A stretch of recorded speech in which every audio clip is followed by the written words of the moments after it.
Ese wari uzi ko Eid al-Fitr ari umwe mu minsi mikuru ikomeye cyane ku isi ku Bayisilamu? Ni umunsi urangwa n'ibyishimo, impuhwe ndetse no gusangira. Ariko se amateka yawo aturuka he? Uyu munsi tugiye gusobanukirwa byose kuri Eid al-Fitr kuva yatangira kugeza uyu munsi. Ni kuri TJP Media, wikokora subscribe.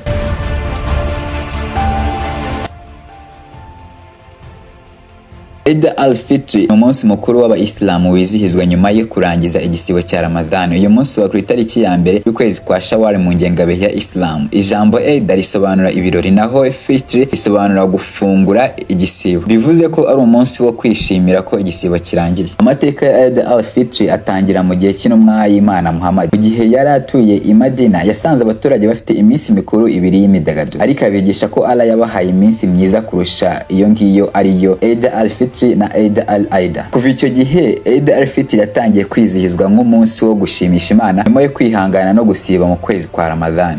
Ku munsi wa Eid al-Fitr Abisilamu bakora ibi bikurikira: isengesho rya Eid, ni ukuvuga ngo bateranira hamwe bagasenga mu gitondo. Ikintu cya kabiri bakora rero ni ugutanga zakat al-Fitr, ni impano ihabwa abakene kugira ngo bose bishimire Eid. Noneho ikintu cya gatatu gikorwa ni ukuvuga ngo bambara neza ndetse bagasangira n'abandi. Ni ukuvuga ngo abantu bose bambara imyenda myiza bagasangira imiryango ndetse n'inshuti zabo.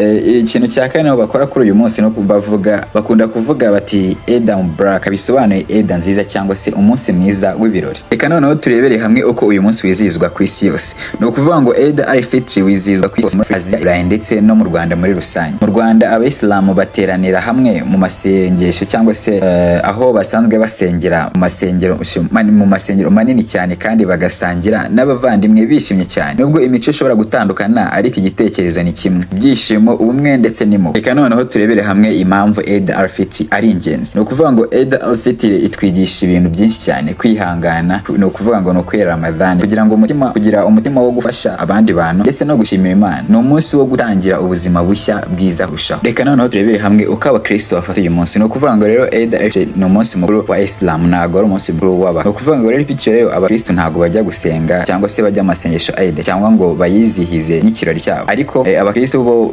bawohereza ubutumwa bwo kwifuriza Abayisilamu Eid Mubarak, cyangwa bakagaragaza icyubahiro kwizera kw'abandi. Ibi bigaragaza kubana hagati y'amadini agiye atandukanye. Amadini yombi, Ubukristo ndetse na Islam, ahuriye ku bintu byinshi: gusenga, siba ndetse no gufasha abakene. Ndetse hari naho Abakristo bavuga ko ibyo bikorwa bibibutsa ukwemera kwabo. Ni ukuvuga ngo rero mu birori byinshi Abakristo bifatanya n'Abayisilamu mu byishimo, ndetse bashobora no gusangira cyangwa